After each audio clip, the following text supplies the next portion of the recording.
नमस्ते। Robert Kiyosaki की एक किताब है रिच डैड पुअर डैड, जिसने पैसे को लेकर हमारी सोच को ना हमेशा के लिए बदल कर रख दिया है।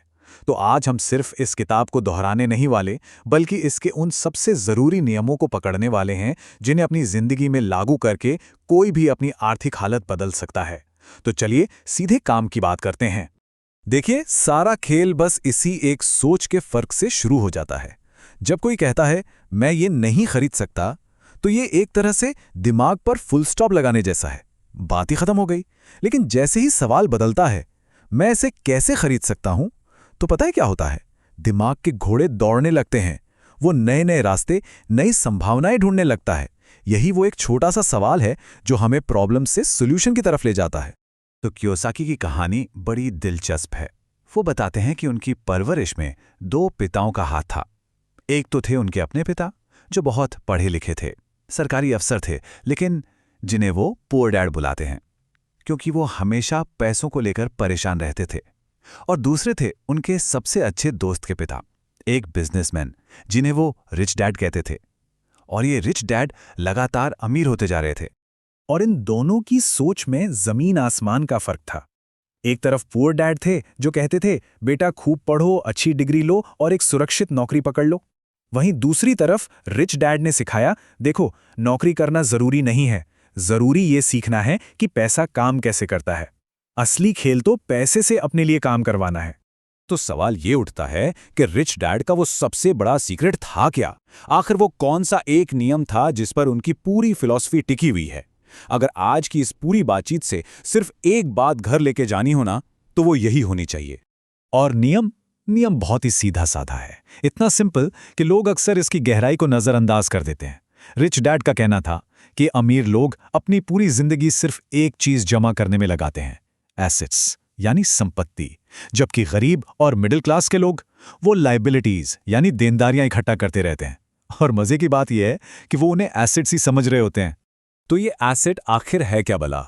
इसकी परिभाषा इतनी आसान है कि कोई भी समझ सकता है।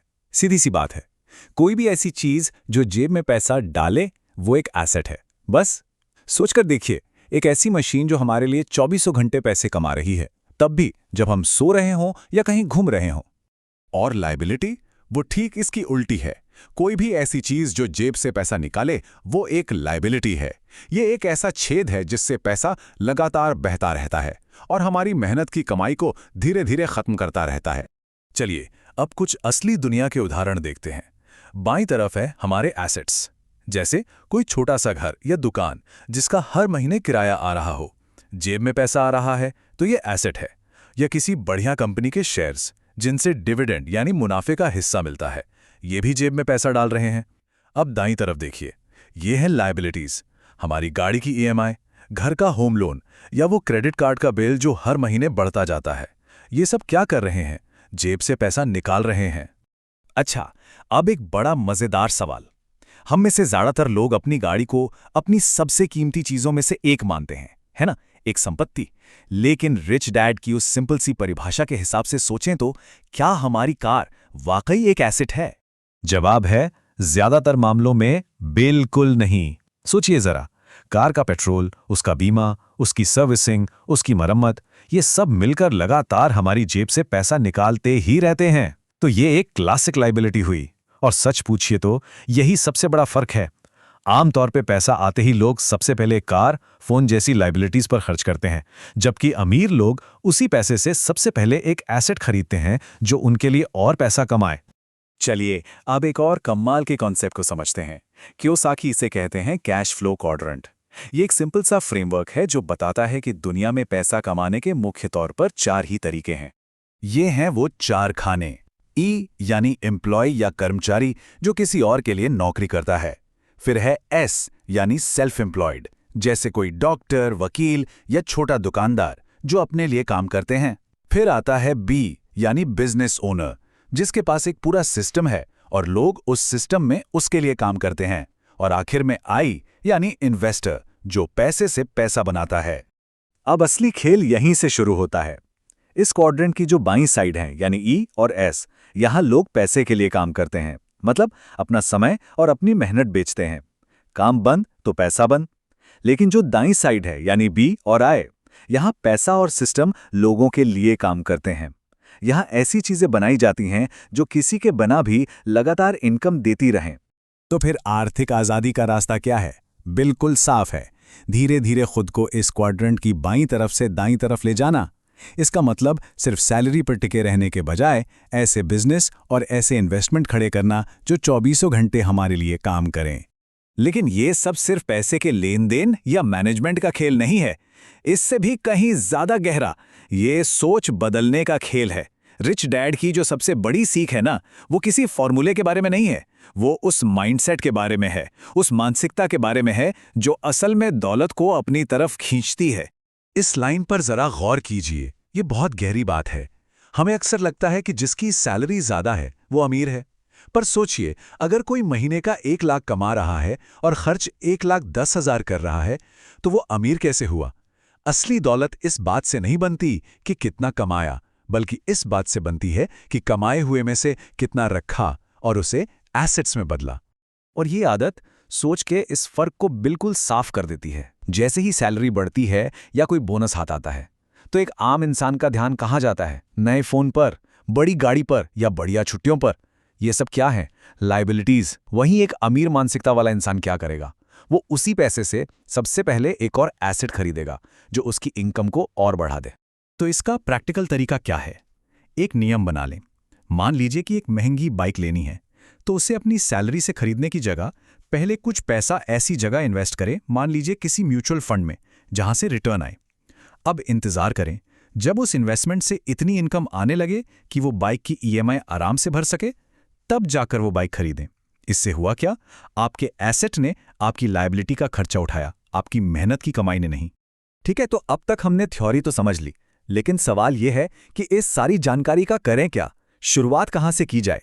क्योंकि ये समझना जरूरी है कि रिच डैड पुअर डैड सिर्फ पढ़ने के लिए एक किताब नहीं है, ये एक्शन लेने के लिए एक गाइड बुक है। पहला और शायद सबसे जरूरी कदम है सीखना। फाइनेंशियल एजुकेशन, यानी पैसे के बारे में सीखना, इन्वेस्टमेंट को समझना। यही असल में सबसे बड़ा और सबसे शक्तिशाली एसेट है।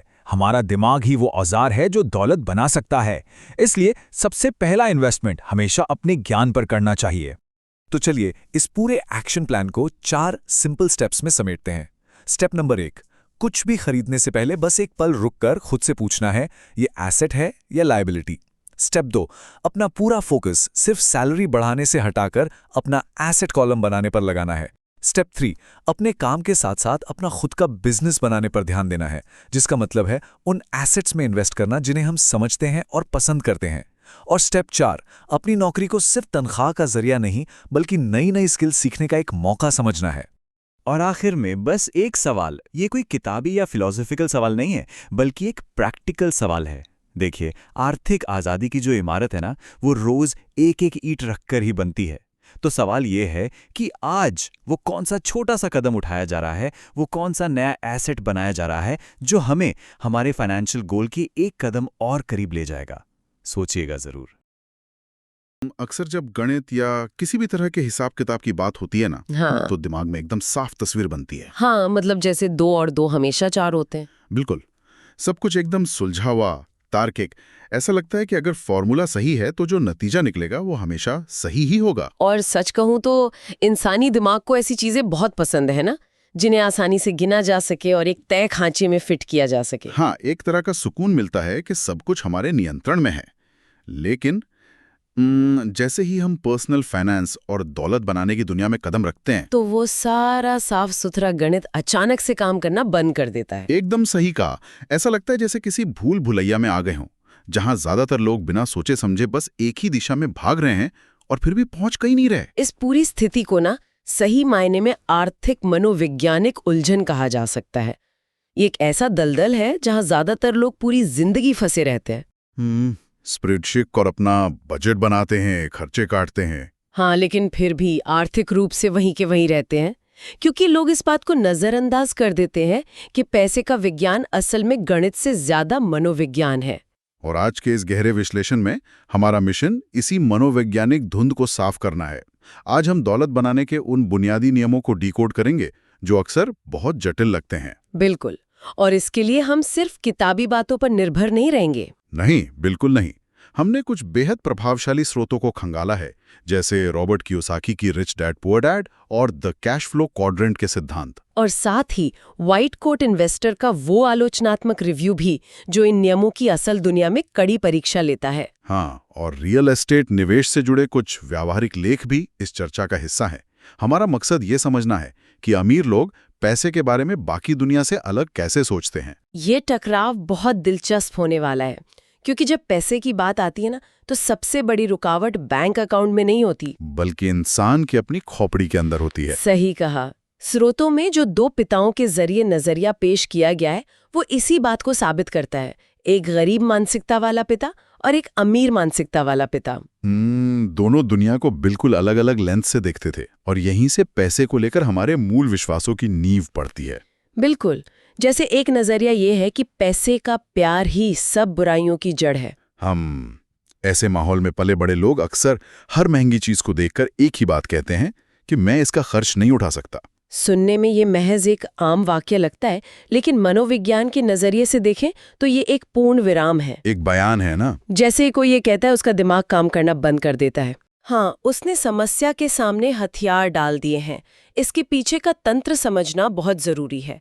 जब दिमाग को ये संदेश मिलता है कि ये काम असंभव है, तो वो समाधान ढूंढने की प्रक्रिया को शट डाउन कर देता है। जबकि इसके विपरीत जो दूसरा नजरिया है वो कहता है कि पैसे की कमी सब बुराइयों की जड़ है। और वहाँ एक कड़ा नियम है, कभी ये मत कहो कि मैं इसका खर्च नहीं उठा सकता।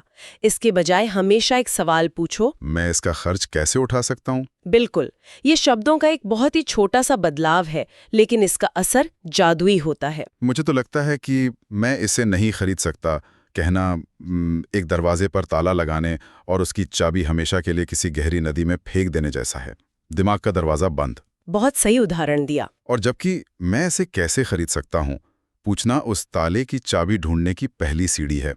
ये दिमाग को चुनौती देता है, उसे रचनात्मक बनने पर मजबूर करता है, नए रास्ते तलाशने के लिए प्रेरित करता है। हाँ, और जब दिमाग बंद दरवाजे के पीछे कैद रहता है ना, तो वो दो बहुत ही खतरनाक भावनाओं का शिकार हो जाता है, डर और लालच। यही वो मनोवैज्ञानिक जाल है जिसे रैट रेस या चूहों की अंधी दौड़ कहा गया है। लोग अपनी नौकरी खोने के डर से हर सुबह उठकर काम पर जाते हैं, और महीने के अंत में जब तनख्वाह मिलती है तो बाजार उन्हें नई चीजें खरीदने के लालच में फंसा लेता है। और यहीं लोग खुद को धोखा देते हैं। 70 इंच का एक बड़ा सा टीवी EMI पर खरीद लाते हैं और खुद को तसल्ली देते हैं कि ये उनके मानसिक सुकून के लिए एक इन्वेस्टमेंट है, जबकि असलियत में वो टीवी अगले 2 साल तक उनके बैंक अकाउंट से खून चूसता रहता है। बिल्कुल, वे अपना खर्च इतना बढ़ा लेते हैं कि नौकरी खोने का डर और ज्यादा सताने लगता है। अंततः लोग पूरी तरह से सिर्फ पैसे के लिए काम करने लगते हैं। और यही वो बुनियादी बिंदु है जहां दौलतमंद लोगों की सोच बाकी लोगों से अलग हो जाती है। वे पैसे के लिए काम करने के इस दुष्चक्र को तोड़ देते हैं। उनका लक्ष्य होता है कि उनका पैसा उनके लिए काम करे, लेकिन ऐसा करने के लिए ये समझना सबसे जरूरी है कि पैसा असल में लगाना कहाँ है। और यहीं पर इस पूरी चर्चा की सबसे बड़ी और सबसे ज्यादा गलत समझी जाने वाली अवधारणा सामने आती है, एसेट्स और लायबिलिटीज के बीच का असली अंतर। ये शायद पर्सनल फाइनेंस का सबसे अहम नियम है। अगर हम किताबी परिभाषाओं को एक तरफ रख दें तो स्रोत एक बहुत ही सीधा सिद्धांत देते हैं। हाँ, एसेट यानी संपत्ति वो चीज है जो बिना किसी की शारीरिक मेहनत के भी जेब में पैसा डालती है, जैसे रेंटल प्रॉपर्टी जिससे हर महीने किराया आ रहा हो, या स्टॉक से मिलने वाला डिविडेंड, या कोई ऐसा बिजनेस जो संस्थापक के बिना भी मुनाफा कमा रहा हो। और दूसरी तरफ लायबिलिटी यानी दायित्व है, मतलब हर वो चीज जो जेब से लगातार पैसा बाहर निकालती है। महंगी कारों की किश्तें, क्रेडिट कार्ड का बिल। बिल्कुल, और समस्या ये नहीं है कि लोग लायबिलिटीज खरीदते हैं। असली त्रासदी ये है कि मिडिल क्लास लोग लायबिलिटीज खरीदते हैं और सोचते हैं कि वे एसेट्स हैं। हाँ, अमीर लोग एसेट्स जमा करते हैं और आम लोग सिर्फ खर्च करते हैं, दिखावे की चीजों को सफलता का प्रतीक मान लेते हैं। स्रोतों में किम कियोसाकी का एक बहुत ही दिलचस्प असल जिंदगी का उदाहरण दिया गया है। वो नाव वाला। हाँ, वे एक 60 फुट लंबी सेलबोट खरीदना चाहती थीं। अब देखा जाए तो एक नाव किसी के लिए भी एक बहुत बड़ी लायबिलिटी है। बिल्कुल, उसकी पार्किंग का भारी खर्च, रखरखाव, क्रू की सैलरी, ये तो एक वित्तीय ब्लैक होल है। लेकिन यहीं पर वो मैं इसे कैसे खरीद सकती हूँ वाली मानसिकता काम आती है। भारी कर्ज लेकर जिंदगी भर किश्तें चुकाने के बजाय उन्होंने कुछ अलग किया। क्या किया उन्होंने? उन्होंने उस नाव को खरीदा और उसे हवाई में एक चार्टर कंपनी को दे दिया। अब जब नाव इस्तेमाल नहीं हो रही होती थी तो पर्यटकों को किराए पर दी जाती थी। अरे वाह, मतलब उस नाव ने अपना खर्च खुद ही निकाल लिया। हाँ, रख रखाव का खर्च भी उठाया और लोन की किश्तें भी भर दी। उन्होंने एक लायबिलिटी को दिमाग लगाकर एक कैश फ्लो जनरेट करने वाले एसेट में बदल दिया। यह उदाहरण पे तो बहुत शानदार है। लेकिन यहाँ मुझे व्हाइट कोट इन्वेस्टर के उस आलोचनात्मक रिव्यू का जिक्र करना ही होगा। अच्छा, वे क्या कहते हैं? वे इस पूरी थ्योरी पर एक बड़ा सवालिया निशान लगाते हैं। देखिए, दुनिया भर में ज्यादातर लोग अपने खुद के घर को अपनी जिंदगी का सबसे बड़ा एसेट मानते हैं। ये तो एक आम धारणा है। लेकिन क्या जिस घर में कोई रह रहा है वो सच में एक एसेट है? व्हाइट कोट इन्वेस्टर कहते हैं कि घर किराए की बचत के रूप में रिटर्न तो देता है, लेकिन उसमें भारी ट्रांजैक्शन कॉस्ट और प्रॉपर्टी टैक्स जुड़ा होता है। और लगातार मेंटेनेंस भी। हाँ, और सबसे बढ़कर मॉर्गेज यानी कर्ज का भारी ब्याज। जब तक कोई उस घर को बेचकर नकद मुनाफा ना कमा ले, तब तक वो घर हर महीने जेब से पैसा निकाल ही रहा है। तो फिर उसे बिना सोचे समझे एक शानदार इन्वेस्टमेंट कैसे मान लिया जाए, है ना? ये एक बेहद जरूरी और तार्किक आलोचना है। बिल्कुल। होता क्या है कि जब बात अपने घर की आती है तो भावनाएं गणित पर हावी हो जाती हैं। अपना घर होने का मानसिक सुकून एक अलग चीज है। हाँ, पर अगर विशुद्ध रूप से कैश फ्लो को देखें तो जिस घर में हम रहते हैं वो कोई नकद आय पैदा नहीं कर रहा है। इसके विपरीत वो रखरखाव और टैक्स के रूप में लगातार पैसा सोख रहा है। इसलिए जब तक कोई ऐसे एसेट्स खड़े नहीं कर लेता जो घर के खर्चों को उठा सकें, तब तक सारी कमाई ईएमआई में झोंकमा जोखिम भरा है। भावनाओं और वित्तीय हकीकत के बीच इस लकीर को पहचानना ही असली शिक्षा है। सही कहा।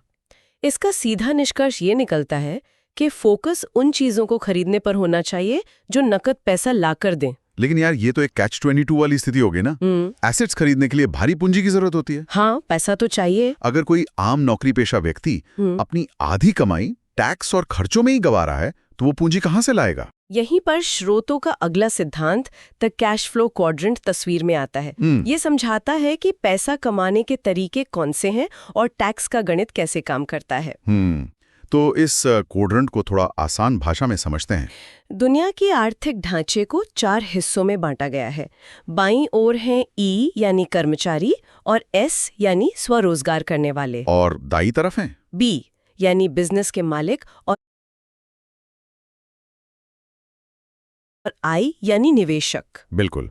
अब बाईं ओर के हिस्से की सबसे बड़ी परेशानी ये है कि वहां लोग अपने समय का व्यापार करते हैं। दिन में सिर्फ 24 घंटे ही होते हैं, है ना? हाँ, तो चाहे कितनी भी मेहनत कर लें, कमाई की एक सीमा है। सही कहा, समय सीमित है। अगर इसे एक उदाहरण से समझें तो बाईं ओर की ई और एस क्वाड्रेंट में होना ऐसा है जैसे प्यास बुझाने के लिए रोज कुएं से बाल्टी भरकर पानी लाना। बहुत सही तुलना है। जितनी बाल्टियां लाएंगे उतना पानी मिलेगा। हाँ, और जिस दिन बीमार पड़ गए पानी आना बंद। जबकि दाईं ओर के बी और आई क्वाड्रेंट में होने का मतलब है एक पाइपलाइन बिछाना। शुरुआत में मेहनत लगती है, लेकिन एक बार सिस्टम बन गया तो सोते रहने पर भी पानी घर तक पहुंचता रहता है। लेकिन बाल्टी और पाइपलाइन का ये अंतर सिर्फ समय तक सीमित नहीं है। इन दोनों के बीच जो सबसे बड़ा अंतर है वो है टैक्स का डिजाइन। सरकारें जानबूझकर टैक्स के नियमों को इस तरह बनाती हैं कि दाईं ओर के लोगों को फायदा मिले। ये बहुत अहम बिंदु है। ज्यादातर लोगों को लगता है कि टैक्स के नियम सबके लिए एक जैसे हैं। तो असल में ये काम कैसे करता है? देखिए, सरकारें चाहती हैं कि देश में रोजगार पैदा हो, अर्थव्यवस्था चले। बी और आई क्वाड्रेंट वाले लोग यही काम करते हैं, वे नौकरियां देते हैं। इसलिए सरकारों ने टैक्स कोड के जरिए इनाम देती है। बिल्कुल। बाईं ओर लोग पहले पैसा कमाते हैं, फिर सरकार टैक्स काट लेती है और जो बचता है उसी में गुजारा करना पड़ता है। और दाईं ओर क्या होता है? दाईं ओर बिजनेस मालिक पहले पैसा कमाते हैं, फिर वो अपने सारे कानूनी खर्चे निकालते हैं और जो मुनाफा बचता है केवल उस पर टैक्स देते हैं। मतलब वे टैक्स देने से पहले ही अपना खर्च कर रहे हैं। ये तो बहुत बड़ा कानूनी फायदा है। हाँ, जो पूरी बाजी पलट देता है। इसका मतलब ये है कि अगर दौलत बनानी है तो सिर्फ ज्यादा पैसा कमाने पर ध्यान मत दो, बल्कि ये देखो कि किस टैक्स स्ट्रक्चर में काम कर रहे हो। और ये दौलत की एक नई परिभाषा की ओर इशारा करता है। दौलत ये नहीं है कि कोई महीने में कितने लाख कमाता है। सही कहा, दौलत को समय में मापा जाता है, पैसों में नहीं। मतलब अगर आज काम करना बंद कर दें तो कोई बिना समझौते के कितने दिनों तक अपना जीवन स्तर बनाए रख सकता है। यही दौलत की असली परीक्षा है। तो अगर समय की आज़ादी ही लक्ष्य है और बी और आई क्वाड्रेंट में जाना ही रास्ता है, तो शुरुआत कैसे करें? इसके लिए स्रोत एक बहुत शक्तिशाली अवधारणा देते हैं, अपने बिजनेस से मतलब रखना। लोग अक्सर अपने पेशे और बिजनेस में कंफ्यूज हो जाते हैं। हाँ, इसे स्पष्ट करने के लिए मैकडॉनल्ड्स के रे क्रॉक की कहानी बहुत बेहतरीन है। जब उन्होंने छात्रों से पूछा था कि उनका बिजनेस क्या है।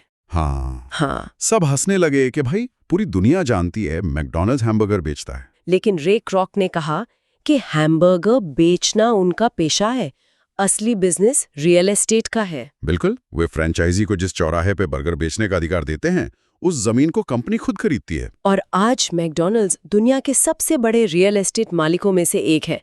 सबक ये है कि नौकरी करना गलत नहीं है, लेकिन केवल उसी के भरोसे बैठे रहना खतरनाक है। नौकरी करते हुए भी अपना एक समानांतर बिजनेस खड़ा करना चाहिए। और रियल एस्टेट एक बहुत ताकतवर माध्यम है। लेकिन रियल एस्टेट या बिजनेस में उतरने के लिए शुरुआती पूंजी की जरूरत होती है, जिसे स्रोतों में टऊ कहा गया है। वो कंचे वाला उदाहरण? हाँ, कंचे खेलते समय खेल में उतरने के लिए पास में कम से कम अपना एक कंचा होना जरूरी होता है।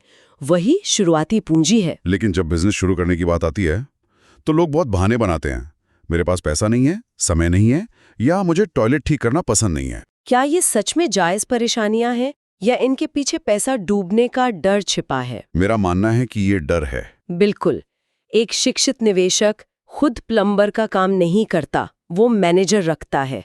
और समझदार निवेशक अपने व्यक्तिगत पैसे को दांव पर नहीं लगाते। वे एलएलसीज जैसी कानूनी संरचनाओं का इस्तेमाल करते हैं। हाँ, जिससे अगर प्रॉपर्टी पर कोई आंच आए भी तो उनका निजी घर सुरक्षित रहे। और वे हर डील में आउट क्लॉज शामिल करते हैं। आउट क्लॉज मतलब एक पैराशूट की तरह? निवेश में पैसा डालने से पहले बाहर निकलने का कानूनी रास्ता। बिल्कुल, यही वित्तीय शिक्षा भविष्य का हथियार है। कियोसाकी का मानना है कि 2026 के आसपास का समय इतिहास के सबसे बड़े वित्तीय अवसरों में से एक होगा। और ऐसे दौर में जब पैसा तेजी से हाथ बदलता है, सिर्फ वे लोग दौलत बनाते हैं जिनके पास वित्तीय शिक्षा होती है। और बाकी लोग अपनी जमा पूंजी भी गंवा बैठते हैं क्योंकि उन्हें नियम ही नहीं पता होते हैं। तो इस बदलते परिदृश्य के लिए तैयारी कैसे करें? स्रोत कहते हैं, सीखने के लिए काम करें, कमाने के लिए नहीं। ये पारंपरिक शिक्षा के बिल्कुल उलट है। स्कूल सिखाते हैं कि सुरक्षित नौकरी ढूंढो। लेकिन अमीर लोग पैसा कमाते नहीं हैं, वे पैसा बनाते हैं, अलेक्जेंडर ग्राहम बेल की तरह। हाँ, जब वेस्टर्न यूनियन ने उनके टेलीफोन के पेटेंट को ठुकरा दिया तो वो हारे नहीं। उन्होंने खुद की कंपनी खड़ी कर दी, जिसे आज हम AT&T के नाम से जानते हैं। उन्होंने ठुकराए जाने को अवसर बना लिया। और इसके लिए मजबूत वित्तीय IQ चाहिए, जिसके 4 स्तंभ हैं: अकाउंटिंग, इन्वेस्टिंग, बाजार की समझ और कानून की जानकारी। लेकिन लोग सिर्फ एक नौकरी में सुरक्षा ढूंढने लगते हैं, जबकि आज के दौर में अलग-अलग स्किल्स जैसे सेल्स, मार्केटिंग सीखना जरूरी है। बहुत सी चीजों के बारे में थोड़ा-थोड़ा जानना ही लंबी रेस के घोड़े की निशानी है। लेकिन लोग डरते हैं। बचपन से ही पैसे खोने का डर बैठा दिया जाता है। ये डर लोगों को इतना सुरक्षित खेलने पर मजबूर करता है कि वो कभी बड़ा दांव लगा ही नहीं पाते। बिल्कुल, असफलता तो सफलता की प्रक्रिया का हिस्सा है। बिना गिरे चलना कैसे सीखेंगे? सही बात है। तो आइए इस सफर को समेट लेते हैं। हमने देखा कि मैं इसका खर्च नहीं उठा सकता को एक सवाल में बदलकर कैसे रचनात्मकता जगाई जा सकती है। एसेट्स और लायबिलिटीज के अंतर को समझा और देखा कि घर को हमेशा एसेट मान लेना भूल हो सकती है। बाल्टी ढोने वाले क्वाड्रेंट से निकलकर पाइपलाइन बिछाने वाले क्वाड्रेंट के टैक्स फायदों को भी जाना। और सुरक्षा की झूठी तसल्ली छोड़कर अपना फाइनेंशियल IQ बढ़ाने की अहमियत समझी। इस चर्चा को खत्म करने से पहले एक बहुत ही खास कहानी का जिक्र करना जरूरी है।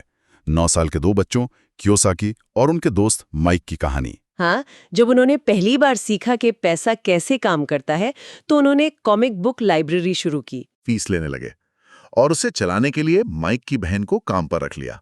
सोचिए, वे बच्चे खुद खेल रहे थे, स्कूल जा रहे थे, लेकिन उनका सिस्टम उनके लिए पैसा कमा रहा था। 9 साल की उम्र में अपनी खुद की पाइपलाइन बिछा ली।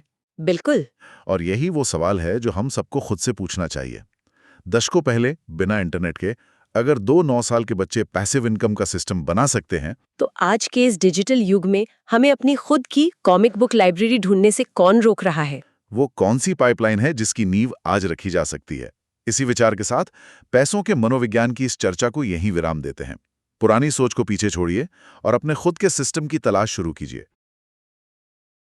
ये एक बहुत ही मतलब वित्त की दुनिया में ना, पर्सनल फाइनेंस या व्यक्तिगत वित्त की दुनिया में ना, बहुत कम किताबें या विचारधाराएं ऐसी हैं जिन्हें लेकर राय इतनी ज्यादा बंटी हुई हो। हाँ, एकदम सही कहा। ये एक बहुत ही मतलब ध्रुवीकृत या पोलराइज्ड विषय है। बिल्कुल।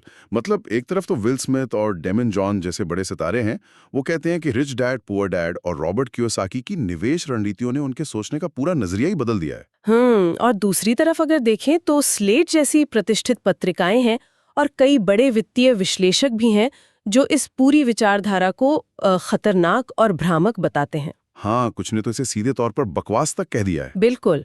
मतलब एक ऐसी किताब जिसकी 3 करोड़ 20 लाख से ज्यादा प्रतियां बिक चुकी हों, उसे या तो लोग वित्तीय साक्षरता का सबसे बड़ा ग्रंथ मानते हैं या फिर अनुभवहीन लोगों को कर्ज में धकेलने वाले खतरनाक नुस्खा है ना। एकदम सही। तो आज के इस गहन विश्लेषण में हमारा काम किसी एक पक्ष का बचाव करना बिल्कुल नहीं है। हाँ, हम बस तथ्यों पर बात करेंगे।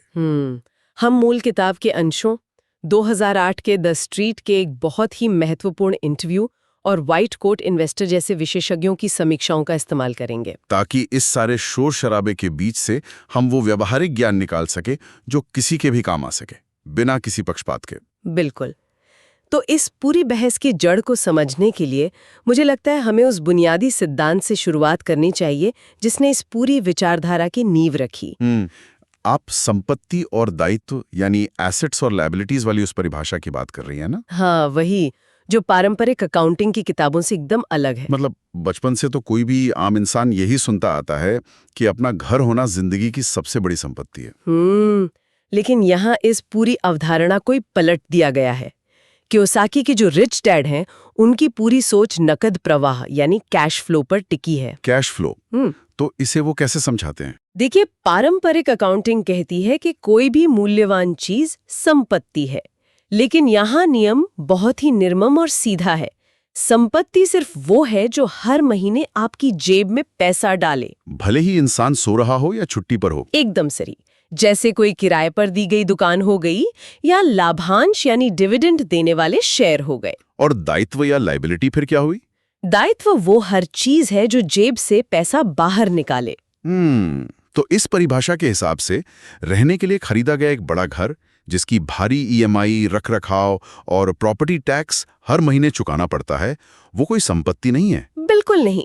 इस नजरिए से वो एक बहुत बड़ा दायित्व है। अच्छा, ये परिभाषा लोगों को बहुत चुभती है। मतलब अपना घर कोई लायबिलिटी कैसे हो सकता है? हाँ, ये सुनने में थोड़ा अजीब लगता है, लेकिन हमारे स्रोतों में किम कियोसाकी की 60 फुट लंबी सेल बोट का एक बहुत ही दिलचस्प किस्सा है। अरे हाँ, वो सेल बोट वाला किस्सा, वो इस पूरी कैश फ्लो की थ्योरी को एकदम स्पष्ट कर देता है। बिल्कुल। तो किम को वो शानदार बोट खरीदनी थी। अब एक आम इंसान की पहली प्रतिक्रिया क्या होगी? यही कि इतनी महंगी बोट, इसके रखरखाव का खर्च ही इंसान को दिवालिया कर देगा, इसे खरीदना तो असंभव है। हाँ, लेकिन यहीं पर वो माइंडसेट या मानसिकता वाला हिस्सा काम आता है। उन्होंने ये मानकर हार नहीं मानी कि इसे खरीदना असंभव है। तो उन्होंने क्या किया? उन्होंने ये सोचा कि इसकी फंडिंग कैसे की जाए। उन्होंने बोट खरीदी, लेकिन उसे अपने घर के पीछे बांध कर रखने के बजाय हवाई में एक चार्टर कंपनी को सौंप दिया। अच्छा, मतलब जब वे खुद उस बोट पर छुट्टियां नहीं मना रहे होते थे, तो वो चार्टर कंपनी उस बोट को पर्यटकों को किराए पर देती थी। बिल्कुल। और उस किराए से हर महीने जो नकद प्रवाह या कैश फ्लो आता था, उसी ने उस बोट का लोन भी झुकाया। अरे वाह! हाँ, और डॉक की फीस भी भरी और सारा रखरखाव भी संभाला। तो मतलब जो सेल बोट एक बहुत बड़ा आर्थिक दायित्व बन सकती थी, उस चार्टर मॉडल ने उसे एक संपत्ति में बदल दिया। एकदम सही कहा आपने। वो खुद अपना खर्च उठा रही थी। मैं सोच रहा था, अगर हम निजी वित्त या पर्सनल फाइनेंस को एक बाल्टी की तरह देखें तो ये बात और भी साफ हो जाती है। एक बाल्टी की तरह? दिलचस्प है। कैसे? जैसे ज्यादातर लोग अपनी सैलरी रूपी पानी को एक ऐसी बाल्टी में डाल रहे हैं जिसमें दायित्वों के बड़े बड़े छेद हैं। मैं समझ गए। महंगी कार की किश्त, बड़े घर का लोन, क्रेडिट कार्ड का बिल, ये सब छेद हैं। बिल्कुल। अब चाहे इंसान कितनी भी मेहनत करके उस बाल्टी में पानी भरता रहे, वो कभी नहीं भरेगी। हाँ, क्योंकि पानी तो नीचे से बह रहा है। तो इस विचारधारा के अनुसार असली खेल बाल्टी में नए नल लगाने का है, एसेट रूपी नल जो बिना मेहनत के पानी भरते रहें। ये बाल्टी और नल वाली तुलना इस पूरे सिस्टम को एकदम सही ढंग से दर्शाती है। और सबसे बड़ी विडंबना पता है क्या है? क्या? समाज लोगों को बड़े छेद बनाने के लिए ही प्रोत्साहित करता है और लोग भ्रम में रहते हैं कि वे संपत्तियां बना रहे हैं। ये तो सोचने वाली बात है। लेकिन एक सवाल उठता है, अगर ये गणित इतना ही सीधा है तो लोग इसे समझकर अपनी बाल्टियों के छेद बंद क्यों नहीं कर पाते? इसका जवाब शायद उस दूसरे बड़े सिद्धांत में छुपा है जिसे कैश फ्लो क्वाड्रेंट कहते हैं। Cash flow quadrant? ये वही 4 हिस्सों वाला मॉडल है ना? हाँ, ये सिद्धांत समझाता है कि आय उत्पन्न करने के तरीके ही लोगों को आर्थिक रूप से आजाद या गुलाम बनाते हैं। दुनिया को 4 हिस्सों में बांटा गया है, ई, एस, बी और आई। ई यानी एम्प्लॉय या कर्मचारी, एस मतलब स्वनियोजित या सेल्फ एम्प्लॉयड, बिल्कुल, और बी मतलब कॉरपोरेशन या बिजनेस, और आई मतलब इन्वेस्टर या निवेशक। थोड़ा रुकते हैं यहाँ पर। क्या यहाँ ये कहने की कोशिश की जा रही है कि किसी कंपनी में ईमानदारी से नौकरी करना या अपना खुद का छोटा क्लिनिक चलाना कोई गलत बात है? नहीं नहीं, ऐसा बिल्कुल नहीं है। क्योंकि कई लोग इंडेक्स फंड्स में निवेश करके और अपनी 9 से 5 की नौकरी के जरिए भी तो करोड़पति बनते हैं। हाँ, ये एक बहुत ही जायज आपत्ति है। नौकरी करना या छोटा व्यवसाय चलाना गलत नहीं है, और हमारे स्रोतों में जो व्हाइट कोट इन्वेस्टर की समीक्षा है वो भी यही कहती है कि इंडेक्स फंड्स काम करते हैं। बिल्कुल। इंडेक्स फंड्स के जरिए नियमित बचत करना धन बनाने का एक बहुत ही प्रमाणित और सुरक्षित तरीका है। तो फिर इस क्वाड्रेंट का असली खेल क्या है? क्वाड्रेंट का असली खेल सही और गलत का नहीं है, बल्कि टैक्स के नियमों और लीवरेज का है। टैक्स के नियमों का खेल। इसे थोड़ा और गहराई से समझना होगा। देखिए, ई और एस क्वाड्रेंट यानी नौकरी पेशा और छोटे दुकानदार अपने समय के बदले पैसा कमाते हैं, और दुनिया भर का टैक्स सिस्टम इस तरह से डिजाइन किया गया है कि ये वर्ग सबसे ज्यादा टैक्स चुकाता है। मतलब एक कर्मचारी पहले पैसा कमाता है, सरकार उसी वक्त अपना टैक्स काट लेती है, और जो थोड़ा बहुत बचता है उससे वो अपना घर चलाता है। बिल्कुल सही। लेकिन दूसरी तरफ बी और आई क्वाड्रेंट यानी बड़े बिजनेस और निवेशक, वे सिस्टम का फायदा उठाते हैं। वो कैसे? वे कॉर्पोरेट ढांचे का इस्तेमाल करते हैं। वे पहले कमाते हैं, फिर अपने सारे व्यापारिक खर्च जैसे यात्रा, गाड़ियां, भोजन, उस कमाई में से घटाते हैं, और जो मुनाफा बच जाता है सिर्फ उस पर टैक्स देते हैं। एकदम सही। अरे बाप रे! यानी ये सिर्फ पैसे कमाने की बात नहीं है, बल्कि पैसे को टैक्स से बचाने के कानूनी तरीकों की बात है। हाँ बिल्कुल। मुझे रेक रोक और मैकडॉनल्ड्स वाला किस्सा याद आ रहा है। वो बहुत ही बेहतरीन उदाहरण है ना?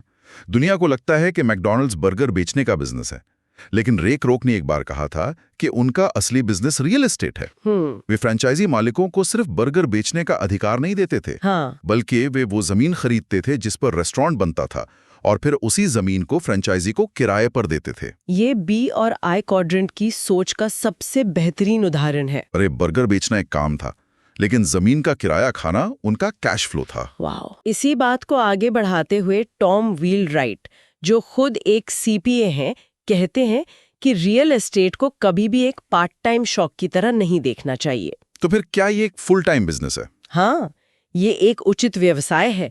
इसमें एक पूरी टीम की जरूरत होती है, अनुभवी अकाउंटेंट, चतुर वकील और कुशल प्रॉपर्टी मैनेजर। मतलब अकेले का खेल नहीं है? बिल्कुल नहीं।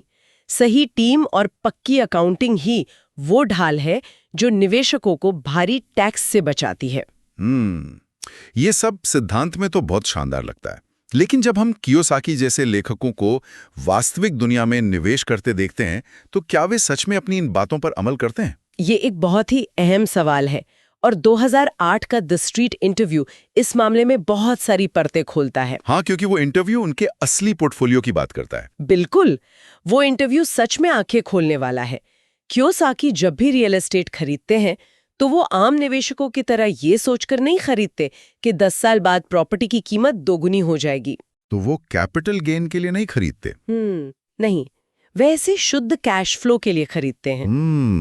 तो क्या हम इसे एक मासिक सब्सक्रिप्शन मॉडल की तरह देख सकते हैं? सब्सक्रिप्शन मॉडल कैसे? जैसे हम नेटफ्लिक्स का सब्सक्रिप्शन लेते हैं, हाँ, वैसे ही उन्होंने ईंट पत्थरों से एक ऐसा मॉडल बना लिया है जहां किराएदार हर महीने उन्हें एक छत का सब्सक्रिप्शन दे रहे हैं। अरे वाह, ये तुलना बहुत सटीक है। मतलब प्रॉपर्टी की बाजार कीमत कल आधी हो जाए या दोगुनी, उन्हें कोई फर्क नहीं पड़ता, जब तक किराएदार हर महीने उनका सब्सक्रिप्शन भर रहे हैं। एकदम सही। और इसीलिए वे टेक्सास और ओक्लाहोमा जैसी जगहों पर बहुमंजिल अपार्टमेंट खरीदते हैं। टेक्सास और ओक्लाहोमा ही क्यों? क्योंकि उन्हें पता है कि वहाँ तेल उद्योग के कारण लगातार नौकरियां पैदा हो रही हैं। अच्छा, जहां नौकरियां होंगी वहां मजदूर आएंगे। हाँ, और जहाँ मजदूर आएंगे वहाँ किराएदारों की कभी कमी नहीं होगी। इस तरह उनका कैश फ्लो सुरक्षित रहता है। ये तो बहुत ही रणनीतिक सोच है। लेकिन उस इंटरव्यू में एक बात ऐसी है जो मतलब किसी भी आम निवेशक को चौंका सकती है। आप उस पैसे बचाने वाले बयान की बात कर रहे हैं? हाँ, उन्होंने कहा कि पैसा बचाना एक हारने वाला सौदा है। सेवर्स आर लूजर्स। अब सोचिए, एक आम इंसान जिसके पास मुश्किल से कुछ महीनों का आपातकालीन फंड है, उसके लिए ऐसी सलाह तो बहुत ही गैर जिम्मेदाराना लग सकती है। हाँ, सतह पर देखने पर यह सलाह सच में बहुत खतरनाक लगती है, कोई भी घबरा जाएगा। बिल्कुल। लेकिन इसके पीछे के अर्थशास्त्र या मैक्रो इकोनॉमिक्स को समझना जरूरी है। उनका ये बयान इस बात पर आधारित है कि अमेरिकी डॉलर या कोई भी पारंपरिक कागजी मुद्रा, मतलब फिएट करेंसी, हाँ फिएट करेंसी, वो मुद्रास्फीति यानी महंगाई के कारण लगातार अपना मूल्य खो रही है। सरकारें लगातार नए नोट छाप रहे हैं, जिससे पुराने रखे हुए पैसों की क्रय शक्ति या परचेजिंग पावर कम हो रही है। एकदम सही। बैंक में रखा हुआ पैसा हर दिन अपनी ताकत खो रहा है। तो इस व्यवस्थागत जोखिम से बचने के लिए वे असल में करते क्या हैं? अगर डॉलर में पैसा रखना बेवकूफ़ी है, तो वे अपना पैसा कहाँ रखते हैं? वे अपने नकद को हेज करते हैं, यानी सुरक्षित करते हैं। वे डॉलर के मुकाबले एशियाई मुद्राओं का एक बास्केट खरीदते हैं। एशियाई मुद्राएं? जैसे कौन सी? इसमें मलेशियाई रिंगिट, सिंगापुर डॉलर और थाई बाहत शामिल हैं। अच्छा, इसके पीछे क्या सोच है? सोच ये है कि अगर पश्चिमी अर्थव्यवस्थाएं लड़खड़ाती हैं तो उभरते हुए एशियाई बाजार उनके पैसे की कीमत को बचा लेंगे। और मैंने स्रोतों में ये भी देखा कि वे अपना पैसा गोल्ड और सिल्वर ETF में लगाते हैं, जैसे SPDR गोल्ड ट्रस्ट। बिल्कुल। और दिलचस्प बात यह है कि वे सोने से ज्यादा चांदी और तेल पर दाव लगाते हैं। हाँ, यहाँ तक कि वे तेल के कुओं और तांबे की खदानों में भी हिस्सेदारी रखते हैं। पर सोने के बजाय तांबा और चांदी क्यों? इसके पीछे आपूर्ति और मांग यानी सप्लाई और डिमांड का एक बहुत ही दिलचस्प विज्ञान है। वो क्या है? देखिए, सोना एक ऐसी धातु है जिसे लोग सिर्फ तिजोरियों में इकट्ठा करके रखते हैं। मतलब उनका इस्तेमाल होता है। हाँ, इलेक्ट्रॉनिक्स, इलेक्ट्रिक गाड़ियां, तार, इन सब में तांबा और चांदी लगातार इस्तेमाल हो रहे हैं और खत्म हो रहे हैं। तेल जलाया जा रहा है। समझ गया। जो चीज रोज इस्तेमाल होकर खत्म हो रही है, भविष्य में उसकी मांग और कीमत का बढ़ना तो लगभग तय है। एकदम सही। वे खपत वाली संपत्तियों में यानी कंज्यूमेबल्स में विश्वास रखते हैं। लेकिन एक तरफ वो तांबे की खदानें खरीद रहे हैं और दूसरी तरफ एप्पल जैसी दुनिया की सबसे बड़ी टेक कंपनी होने के बावजूद उन्होंने शुरुआत में उसकी शेयर नहीं खरीदे। हाँ, ये भी एक बहुत ही रोचक बात है। तकनीक से इतनी दूरी क्यों? क्योंकि यहाँ वे वॉरेन बफेट के उस सुनहरे नियम का सख्ती से पालन करते हैं। कौन सा नियम? जिस चीज को आप नहीं समझते उसमें कभी निवेश न करें। कियोसाकी खुद मानते हैं कि वो कोई टेक विशेषज्ञ नहीं है। अच्छा, उन्हें जमीन समझ आता है, उन्हें तेल समझ आता है। बिल्कुल। इसलिए वे उसी दायरे में रहते हैं जहां उनका नियंत्रण और समझ सबसे ज्यादा है। ये सब सुनकर तो कोई भी बहुत प्रभावित हो सकता है। मतलब उनकी रणनीतियां बहुत ठोस लगती हैं।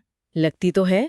लेकिन इस पूरी चर्चा का एक दूसरा पहलू भी है जिसे नजरअंदाज करना बेईमानी होगी। इतनी बड़ी सफलता के बावजूद इस विचारधारा की आलोचना इतनी तीखी है कि वो कई बार हैरान कर देती है। हाँ, और ये आलोचना सिर्फ सतही नहीं है, बहुत गंभीर आरोप है। जैसे जॉन टी रीड जैसे विश्लेषकों ने तो इस किताब का पूरा चीरहरण ही कर दिया है। बिल्कुल। रीड इसे अब तक की सबसे बेवकूफ़ी भरी आर्थिक किताब कहते हैं। ये तो बहुत बड़ा बयान है ना? उनका स्पष्ट आरोप है कि किताब में दिए गए कई तथ्य असल दुनिया में काम ही नहीं करते। और मैंने पढ़ा कि कुछ कानूनी सलाहें तो इतनी भ्रामक हैं कि अगर कोई आम इंसान उन्हें अपना ले तो वो जेल भी जा सकता है। हाँ, या भारी जुर्माने का शिकार हो सकता है। स्लेट मैगजीन ने भी इसे सिर्फ एक बकवास मार्केटिंग नौटंकी कहा था। और सबसे बड़ा विवाद तो उस रिच डैड की पहचान को लेकर ही था। हाँ, वो भी एक बड़ा मुद्दा था। सालों तक ये रहस्य बना रहा कि क्या सच में कोई ऐसा इंसान था भी, या ये सिर्फ किताबें बेचने के लिए गढ़ी गई एक काल्पनिक कहानी थी। बाद में हवाई के रिचर्ड किमी का नाम सामने तो आया, लेकिन तब तक कई लोगों का भरोसा उठ चुका था। इसके अलावा औपचारिक शिक्षा का बार बार मजाक उड़ाना, ये मुझे थोड़ा अजीब लगता है। हाँ, और लोगों को भारी कर्ज लेके रियल एस्टेट खरीदने के लिए उकसाना, खासकर तब जब ब्याज दरें बहुत ज्यादा हों। बिल्कुल, ये किसी भी अनुभवहीन इंसान को रातों रात दिवालिया कर सकता है। और यहीं पर हमारे स्रोतों में शामिल व्हाइट कोट इन्वेस्टर की समीक्षा एक बहुत ही जरूरी और संतुलित नजरिया पेश करती है। वो क्या कहते हैं? वे न तो इस किताब को पूरी तरह खारिज करते हैं और न ही इसे कोई पवित्र ग्रंथ मानते हैं। उनका कहना है कि इस किताब में बहुत सी तथ्यात्मक और गणितीय गलतियां हैं। लेकिन फिर भी वो कहते हैं कि कियोसाकी एक मार्केटिंग जीनियस है ना? बिल्कुल, मार्केटिंग जीनियस। Marketing genius. ये तो एक तरह से ताना मारने जैसा लगता है।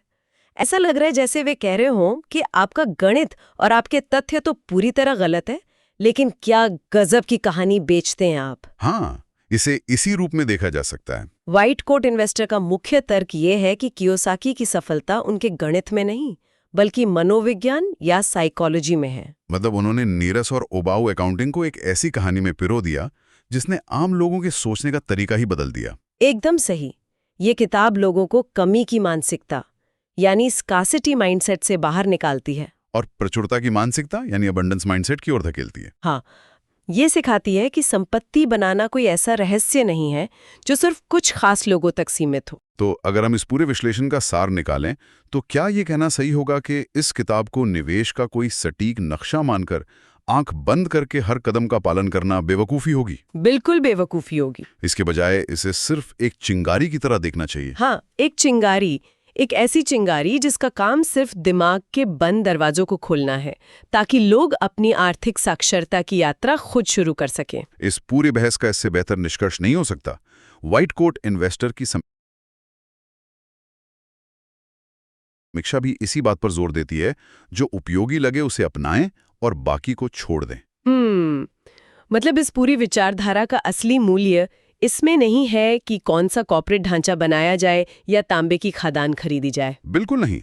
इसका असली मूल्य उस माइंडसेट शिफ्ट में है जो ये लाती है। और वो माइंडसेट शिफ्ट किम कियोसाकी की उस सेलबोट वाले किस्से के एक छोटे से वाक्य में छिपा है। आप उस वाक्य की बात करें ना, मैं इसे नहीं खरीद सकता। हाँ, मैं इसे नहीं खरीद सकता कहना दिमाग को बंद कर देता है। ये एक पूर्ण विराम है। लेकिन मैं इसे कैसे खरीद सकता हूँ पूछना दिमाग को काम पर लगा देता है। बिल्कुल, यह समाधान खोजने के लिए मजबूर करता है।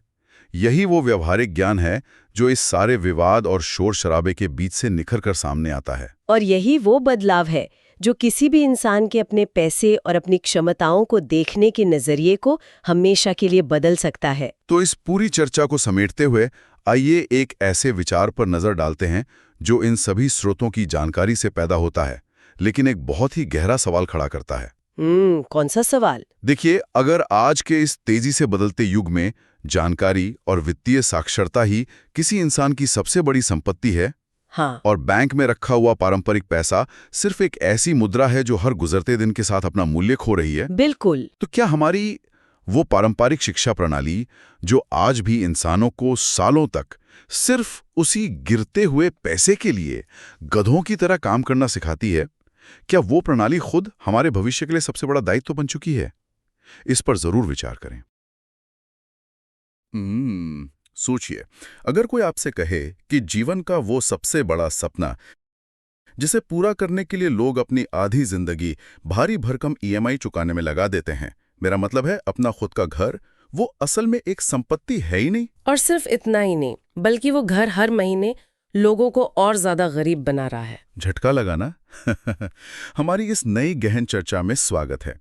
आज हम पारंपरिक पैसे के नियमों को पूरी तरह से तोड़ने जा रहे हैं। आज का विषय है रॉबर्ट कियोसाकी की वो किताब जिसने वित्तीय दुनिया में भूचाल ला दिया था, रिच डैड पुअर डैड। बिल्कुल। और आज की ये चर्चा सिर्फ इस किताब की अंधी तारीफ करने के बारे में बिल्कुल नहीं है। हमारे पास स्रोतों का एक पूरा पुलिंदा है।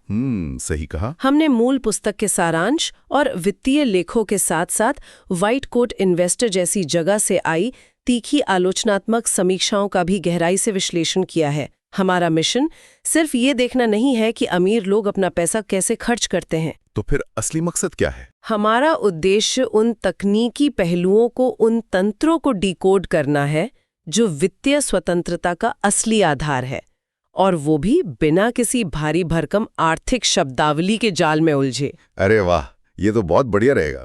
तो चलिए सीधे कहानी के उस मूल बिंदु पर चलते हैं जहां से ये पूरा दर्शन शुरू होता है। दो पिताओं की कहानी। ये तो इस किताब की नींव है। देखो, कियोसाकी के अपने पिता, जिन्हें वे पुअर डैड कहते हैं, अत्यधिक शिक्षित थे।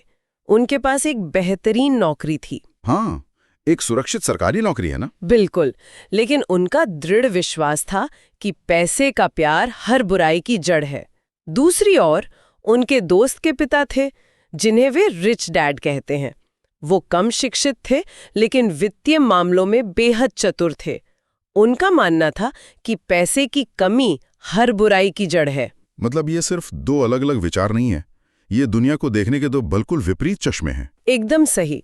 और ये चश्मा कैसे काम करता है, इसका सबसे बेहतरीन उदाहरण ये है कि वे दोनों वित्तीय कठिनाई का सामना कैसे करते थे।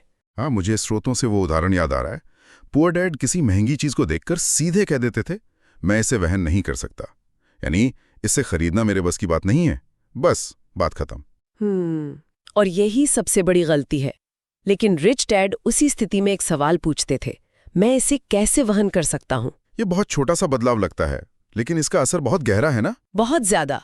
इस तंत्र को समझना बहुत जरूरी है। जब कोई कहता है मैं इसे वहन नहीं कर सकता, तो उसका दिमाग वहीं सोचना बंद कर देता है। ये एक मानसिक शटडाउन है। दिमाग ने हार मान ली। बिल्कुल।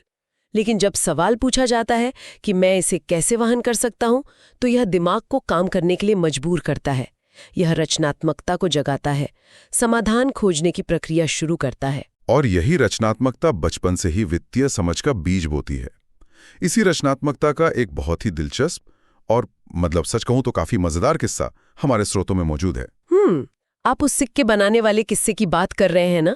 हाँ, बचपन में जब कियोसाकी और उनके दोस्त माइक को पैसे बनाने की सलाह मिली, तो उन्होंने इसे सचमुच मान लिया। वे सीधे पैसे बनाने की फैक्ट्री खोलने निकल पड़े। वो टूथपेस्ट की खाली ट्यूबों वाली घटना? हाँ, उन्होंने आस पड़ोस से शीशे के बने पुराने टूथपेस्ट ट्यूब इकट्ठे किए, उन्हें पिघलाया और प्लास्टर ऑफ पेरिस के सांचों में ढालकर अपने खुद के निकल यानी सिक्के ढालने लगे। ये तो मासूमियत से की गई पूरी जालसाजी थी। बिल्कुल। वे सोच रहे थे कि वे रातों रात अमीर हो जाएंगे। हाँ, जब तक कि उनके पिता ने उन्हें ये नहीं समझाया कि भाई इसे गैर कानूनी माना जाता है। लेकिन सोचिए, यहाँ से जो सीख मिली वो कमाल की थी। इसी के बाद उन्होंने अपना पहला असली व्यवसाय शुरू किया। एक कॉमिक बुक लाइब्रेरी, है ना? एकदम सही। उन्होंने बच्चों से पुरानी कॉमिक्स जमा की, एक बेसमेंट में लाइब्रेरी बनाई और दूसरे बच्चों से पढ़ने के लिए प्रवेश शुल्क लेने लगे। यहाँ दिलचस्प बात यह है कि उस कॉमिक बुक लाइब्रेरी ने उन्हें निष्क्रिय आय यानी पैसिव इनकम का पहला और सबसे महत्वपूर्ण पाठ पढ़ाया। वो कैसे? देखो, जब वे दोनों स्कूल में बैठकर पढ़ाई कर रहे होते थे, तब भी वो लाइब्रेरी, जिसे उन्होंने एक सिस्टम के रूप में स्थापित किया था, उनके लिए पैसे कमा रही थी। पैसा उनके बिना वहां मौजूद रहे भी उनके लिए काम कर रहा था। अरे वाह! तो अगर ये इतना आसान है, तो एक बड़ा सवाल उठता है। अगर हमारी पारंपरिक शिक्षा प्रणाली हमें केवल कड़ी मेहनत करना, अच्छे ग्रेड लाना और एक सुरक्षित नौकरी खोजना सिखा रही है, तो क्या हम अनजाने में उसी रैट रेस के लिए तैयार किए जा रहे हैं? ये एक बहुत ही महत्वपूर्ण प्रश्न खड़ा करता है। मतलब वो सिर्फ एक बेहतरीन कर्मचारी बनना सिखा रही है ताकि वे दूसरों के लिए मुनाफा कमा सके? इसका सीधा जवाब रैट रेस के उस मनोविज्ञान में छिपा है जो दो बुनियादी मानवीय भावनाओं से चलता है, डर और लालच। डर और लालच, थोड़ा और समझाइए। तंत्र कुछ इस तरह काम करता है। महीने के अंत में बिलों का भुगतान ना कर पाने का डर लोगों को काम पर जाने के लिए मजबूर करता है। वो कड़ी मेहनत करते हैं और उन्हें वेतन मिलता है। और वेतन मिलते ही वो डर कुछ समय के लिए गायब हो जाता है। मुझे पता ही है कैसा महसूस होता है। हम सबको पता है। और जैसी डर जाता है, उसकी जगह लालच ले लेता है। नई कार, बड़ा टीवी या छुट्टियां मनाने की इच्छा। लोग उस वेतन को खर्च कर देते हैं और फिर अचानक पैसा खत्म हो जाता है। बिल्कुल, पैसा खत्म और बिल भरने का डर वापस आ जाता है। वे और भी ज्यादा मेहनत करते हैं, शायद पदोन्नति पाते हैं और उनका वेतन बढ़ जाता है। लेकिन वेतन बढ़ने के साथ ही वे और महंगी चीजें खरीदने लगते हैं, है ना? एकदम सही। इसे लाइफस्टाइल क्रीप कहते हैं। ये चक्र कभी नहीं टूटता। डर और लालच उन्हें इस अंतहीन दौड़ में दौड़ाते रहते हैं। यहाँ बात वाकई बहुत दिलचस्प हो जाती है, क्योंकि इस रैट रेस से बाहर निकलने का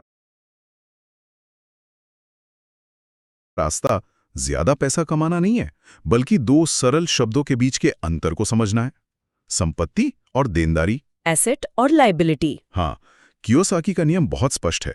संपत्ति वो है जो आपकी जेब में पैसा डालती है, और देनदारी वो है जो आपकी जेब से पैसा निकालती है। सुनने में ये बहुत साधारण लगता है, लेकिन लोग अक्सर इन दोनों को आपस में मिलाने की भयानक भूल करते हैं।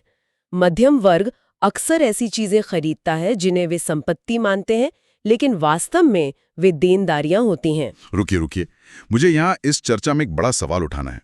हमारे स्रोतों में ये कहा गया है कि लोग जिस घर में रहते हैं, उनका अपना घर, जो उनका प्राइमरी रेजिडेंस है, वो एक देनदारी है। हाँ, और ये बात लोगों को बहुत चुभती है। मुझे भी इस पर गहरी आपत्ति है। हमारे माता पिता, बैंक, पूरा समाज, हर कोई हमें यही सिखाता है कि अपना एक घर होना वित्तीय सुरक्षा का अंतिम सत्य है। आप कह रही हैं कि ये सबसे बड़ा भ्रम है? देखो, भावनाओं को किनारे रखकर इसे विशुद्ध रूप से गणित और नकदी प्रवाह यानी कैश फ्लो के नजरिए से समझें। जब कोई घर खरीदता है, तो क्या वो घर हर महीने उनकी जेब में पैसा डाल रहा है? नहीं, सीधे तौर पर तो नहीं। खाव के खर्च के रूप में जेब से पैसा निकाल रहा है। ये एक निरंतर नकारात्मक नकदी प्रवाह है। मतलब नेगेटिव कैश फ्लो। बिल्कुल। और दिलचस्प बात यह है कि व्हाइट कोट इन्वेस्टर की तीखी समीक्षा में भी जिम डाले इस बिंदु से काफी हद तक सहमत दिखाई देते हैं। अच्छा, आलोचक भी इस बात को मानते हैं। हाँ, उनका स्पष्ट तर्क है कि अत्यधिक लेनदेन लागत और लंबी अवधि तक न रखने की स्थिति में घर एक बेहतरीन निवेश नहीं होता। यानी जब तक कि वो घर हर महीने किराए के रूप में जेब में कुछ पैसे नहीं डाल रहा है, वो असल में एक सफेद हाथी है जिसे पालने का खर्च खुद उठाना पड़ रहा है। सही कहा आपने। लेकिन यहाँ एक और तकनीकी पहलू है जिसे समझना जरूरी है। बहुत से लोग घर को संपत्ति इसलिए मानते हैं क्योंकि उन्हें लगता है कि 10 साल बाद उसकी कीमत दोगुनी हो जाएगी। स्रोतों में इस पर भी कैपिटल गेन्स और कैश फ्लो के बीच के अंतर की चर्चा है। और ये अंतर समझना बहुत महत्वपूर्ण है। इसे एक बहुत ही सरल उदाहरण से समझते हैं। कैपिटल गेन्स उस व्यक्ति की तरह है जो एक गाय खरीदता है, ये सोचकर कि कुछ सालों बाद जब गाय बड़ी और स्वस्थ हो जाएगी तो वो उसे ज्यादा दाम में बेच देगा। ये तो पूरी तरह से भविष्य की उम्मीद और बाजार की स्थिति पर निर्भर हुआ ना? बिल्कुल। अगर बाजार गिर गया तो भारी नुकसान होगा। जबकि कैश फ्लो का मतलब है उस गाय को अपने पास रखना और हर रोज उसका दूध बेचना। एकदम सही। अमीर लोग गाय को बेचने का इंतजार नहीं करते, वे दूध का व्यापार करते हैं। कैश फ्लो बहुत अधिक टिकाऊ और सुरक्षित है क्योंकि ये बाजार के उतार चढ़ाव पर निर्भर नहीं है। ये हर महीने आपकी जेब में पैसा लाता है। अरे वाह, ये गाय वाला उदाहरण तो बहुत ही सटीक है। इसे व्यवहारिक रूप से समझने के लिए किम कियोसाकी की 60 फुट लंबी सेलबोट वाली कहानी सबसे बेहतरीन है। हाँ, वो नाव वाली कहानी बहुत प्रेरणादायक है। स्रोतों के अनुसार किम को एक बहुत बड़ी शानदार नाव चाहिए थी, लेकिन वे जानती थीं कि इतनी बड़ी नाव खरीदना और उसका रखरखाव करना एक बहुत बड़ी देनदारी होगी। ये सीधे तौर पर उनकी जेब खाली कर दी थी। और यहीं पर वित्तीय साक्षरता काम आती है। उन्होंने अपनी इच्छा को नहीं मारा, बल्कि अपनी मानसिकता बदली। तो उन्होंने क्या किया? उन्होंने वो नाव खरीदी, लेकिन उसे निजी उपयोग के लिए किनारे पर खड़ा नहीं रखा। उन्होंने उस नाव को हवाई में एक चार्टर कंपनी को सौंप दिया। तंत्र देखिए, जब वे नाव का उपयोग नहीं कर रहे होते थे तो उसे पर्यटकों को किराए पर दिया जाता था। बिल्कुल। उस किराए से जो कैश फ्लो आता था, उससे नाव की किश्तें, रख रखाव का खर्च और चार्टर कंपनी की फीस आसानी से निकल जाती थी। मतलब उन्होंने एक स्पष्ट देनदारी को एक ऐसी संपत्ति में बदल दिया जो अपना खर्च खुद उठा रही थी। ये तो कमाल है। यहाँ दिलचस्प बात यह है कि अमीर लोग पहले संपत्तियां बनाते हैं। वे ऐसे सिस्टम या निवेश खड़े करते हैं जो उन्हें लगातार पैसा देते रहें। और फिर उन संपत्तियों से आने वाले नकद प्रवाह का उपयोग करके वे अपनी देनदारियां घर या विलासिता की चीजें खरीदते हैं, जबकि आम लोग अपनी सीधी मेहनत की कमाई से देनदारियां खरीदते हैं और पूरी जिंदगी ईएमआई चुकाते रहते हैं। ये मेरे लिए एक बहुत बड़ा आहा मोमेंट है और इसी से हम अपने अगले और सबसे महत्वपूर्ण विषय पर आते हैं, कैश फ्लो क्वाड्रेंट। ये कियोसाकी के दर्शन का दूसरा सबसे बड़ा हिस्सा है। स्रोतों में आय के 4 स्रोत बताए गए हैं, ई, एस, बी और आई। ये समझना इसलिए जरूरी है क्योंकि ये बताता है कि पैसा वास्तव में कहां से आ रहा है। इन 4 खानों को समझना आपकी पूरी वित्तीय दिशा तय कर सकता है। पहला है ई, यानी एम्प्लॉय या कर्मचारी। इसका मतलब है कि किसी के पास एक नौकरी है, वे किसी और के सिस्टम के लिए अपना समय और कौशल बेचते हैं। और दूसरा है एस, यानी सेल्फ एम्प्लॉयड, स्वरोजगार करने वाले, जैसे डॉक्टर, वकील या छोटे दुकानदार। यहां व्यक्ति एक नौकरी का मालिक होता है। सही, लेकिन एस क्वाड्रेंट की सबसे बड़ी समस्या क्या है पता है? क्या? अगर वो डॉक्टर या दुकानदार 1 महीने की छुट्टी पर चला जाए या बीमार पड़ जाए तो उसकी आमदनी पूरी तरह से रुक जाएगी। उनका समय ही उनका पैसा है। बिल्कुल। फिर दाईं ओर आते हैं बी, यानी बिजनेस ओनर, व्यवसाय के मालिक। हाँ, ये लोग एक सिस्टम बनाते हैं और सिस्टम के मालिक होते हैं। दूसरे लोग और तंत्र उनके लिए काम करते हैं। और अंत में आई, यानी इन्वेस्टर या निवेशक। इस स्तर पर आकर आपका पैसा आपके लिए काम करता है। इसे समझाने का कोई और आसान तरीका है आपके पास? ठीक है, आइए इस पूरी बात को एक साधारण उपमा से समझते हैं। ये ऐसा है जैसे ई और एस क्वाड्रेंट में आप किसी बस के यात्री हैं या खुद उस बस के ड्राइवर हैं। अच्छा। अगर बस रुकेगी या आप ड्राइविंग छोड़ देंगे तो आपकी यात्रा वहीं रुक जाएगी। बिल्कुल। लेकिन बी और आई क्वाड्रेंट में आप उस पूरी बस कंपनी के मालिक हैं। बसें चल रही हैं, ड्राइवर काम कर रहे हैं, यात्री सफर कर रहे हैं और आप कहीं दूर किसी बीच पर बैठे हुए भी उस पूरे सिस्टम से मुनाफा कमा रहे हैं। अरे वाह, ये उपमा पूरी तरह से सटीक है और इसी से दौलत की असली परिभाषा निकल कर आती है। समाज दौलत को बैंक बैलेंस या महंगी कारों में मापता है, लेकिन इस दर्शन के अनुसार सच्ची दौलत को रुपयों में नहीं बल्कि समय में मापा जाता है। समय में ये कैसे काम करता है? तंत्र सीधा है। अगर आज कोई व्यक्ति शारीरिक रूप से काम करना पूरी तरह से बंद कर दे तो वो कितने समय तक अपने वर्तमान जीवन स्तर को बिना किसी समझौते के बनाए रख सकता है? ये सोचने वाली बात है। अगर संपत्तियों से आने वाला कैश फ्लो मासिक खर्चों को कवर कर रहा है और ये अनिश्चित काल तक चल सकता है तो वो व्यक्ति वास्तव में दौलतमंद है। दौलत का मतलब है अपना समय वापस खरीद लेना। अगर हम इसे व्यापक दृष्टिकोण से जुड़ें तो रॉबर्ट कियोसाकी का 2026 के वित्तीय अवसरों वाला बयान बहुत मायने रखता है। हाँ, वो बयान काफी चर्चित रहा है। उनका स्पष्ट मानना है कि जब पैसे की गति तेजी से बदलती है, बाजार में उथल-पुथल होती है, तो वे लोग जिनके पास वित्तीय शिक्षा है वे अमीर हो जाते हैं और जो लोग वित्तीय रूप से अशिक्षित हैं वे खत्म हो जाते हैं। ऐसा इसलिए क्योंकि वित्तीय शिक्षा भविष्य की भविष्यवाणी नहीं करती। ये किसी भी आर्थिक तूफान के लिए एक मजबूत ढाल तैयार करती है, लेकिन सबसे बड़ी बाधा बाहर नहीं है। तो कहाँ है? लोगों के दिमाग के अंदर होती है। इसे स्कैर्सिटी माइंडसेट यानी कमी की मानसिकता और अबंडेंस माइंडसेट यानी प्रचुरता की मानसिकता के रूप में देखा जा सकता है। बिल्कुल। स्कैर्सिटी माइंडसेट वाले लोगों को लगता है कि दुनिया में अवसर और धन सीमित हैं। जैसे एक पिज्जा है। हाँ, जैसे एक पिज्जा है और अगर किसी और को बड़ा टुकड़ा मिल गया तो उनके लिए कम बचेगा। ये सोच अविश्वास और कंजूसी पैदा करती है। इसके विपरीत अबंडेंस माइंडसेट ये मानता है कि विकास की कोई सीमा नहीं है। पिज्जा को और बड़ा किया जा सकता है, अवसर बनाए जा सकते हैं। और यही मानसिकता लोगों को निवेश करने से रोकती है। लोग अक्सर बहाने बनाते हैं, मैं बहुत व्यस्त हूं। लेकिन सच ये है कि ये व्यस्तता अक्सर आलस्य को छुपाने का एक आसान तरीका है। लोग अपनी खराब वित्तीय स्थिति की सच्चाई का सामना करने से बचने के लिए खुद को रोजमर्रा के कामों में जानबूझकर उलझाए रखते हैं। ये तो बहुत कड़वा सच है। हाँ, लेकिन यहां मुझे थोड़ा रुकना होगा और व्हाइट कोट इन्वेस्टर की तीखी आलोचना को सामने लाना होगा, क्योंकि सब कुछ इतना सुनहरा भी नहीं है। हाँ, हमें दोनों पक्षों को देखना चाहिए। हम किसी का पक्ष नहीं ले रहे हैं, बस स्रोतों का विश्लेषण कर रहे हैं। बिल्कुल। जिम डाले ने कुछ बहुत ही गंभीर और कड़वे सवाल उठाए हैं। उनके अनुसार ये पूरी किताब कुछ हद तक जल्दी अमीर बनने की योजना जैसी प्रतीत होती है। Get rich quick scheme. हाँ, क्या बिना किसी ठोस शिक्षा, बिना अनुभव और बिना अपनी पूंजी के केवल कर्ज के सहारे रियल एस्टेट खरीदकर करोड़पति बनने का सपना बेचना खतरनाक नहीं है? ये एक बहुत ही मजबूत आलोचना है और इसे नजरअंदाज नहीं किया जा सकता।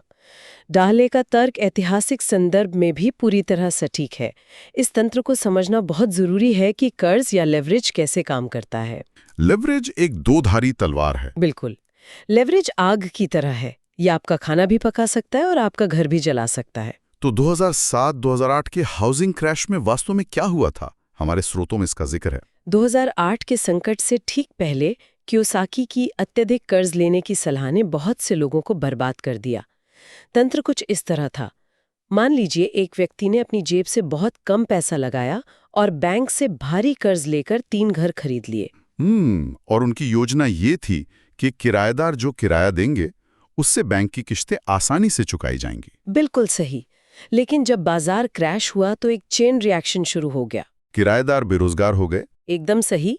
किराएदारों ने किराया देना बंद कर दिया। अब अचानक उस व्यक्ति को अपनी ही जेब से 3 घरों की भारी भरकम किस्तें चुकानी पड़ रही थी, जो उसके पास थी ही नहीं। और चूंकि बाजार गिरने से संपत्तियों की कीमत कर्ज की राशि से भी कम हो गई थी, वे उन घरों को बेच भी नहीं सकते थे। यही तो जाल था।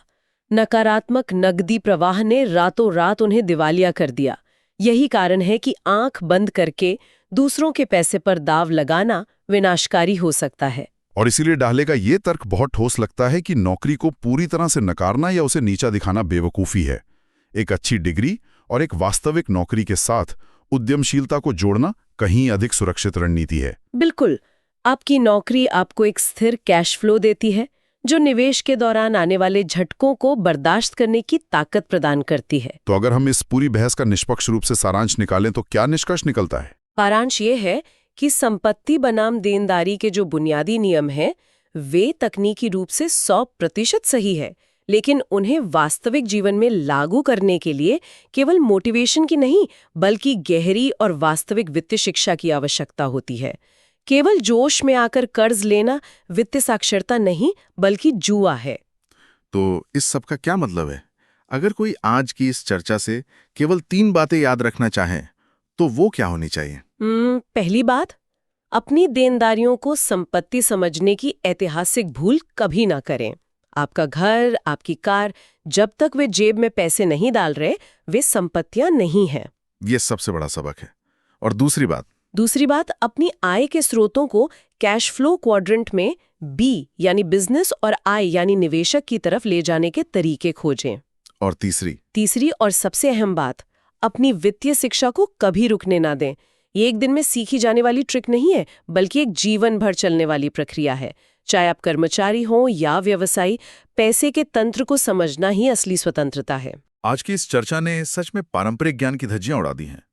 लेकिन इस डीप डाइव को समाप्त करने से पहले मैं श्रोताओं के लिए एक ऐसा विचार छोड़ना चाहता हूं जो शायद हमारे स्रोत सामग्री में सीधे तौर पर नहीं लिखा है, लेकिन जो हमारे आने वाले कल की सबसे डरावनी और सच्ची हकीकत है। वो क्या है? इस बारे में गहराई से सोचें। अगले 1 दशक में जब आर्टिफिशियल इंटेलिजेंस और ऑटोमेशन इतनी तेजी से आगे बढ़ेंगे कि वो यानी कर्मचारी क्वाड्रेंट की अधिकांश नौकरियों को पूरी तरह से बदल देंगे या हमेशा के लिए खत्म कर देंगे। ये तो होना ही है। तो क्या तब वित्तीय साक्षरता और पैसे को अपने लिए काम पर लगाने की क्षमता केवल अमीर बनने का एक शौक रह जाएगी, या ये हमारे आर्थिक रूप से जिंदा रहने, हमारे अस्तित्व को बचाने के लिए सबसे बुनियादी शर्त बन जाएगी? ये सोचने के लिए एक बहुत ही गहरा और आवश्यक विषय है। दुनिया तेजी से बदल रही है। बिल्कुल। इस गहन चर्चा में शामिल होने के लिए धन्यवाद। सवाल पूछते रहें, नियमों को चुनौती देते रहें और सबसे महत्वपूर्ण, खुद को शिक्षित करते रहें।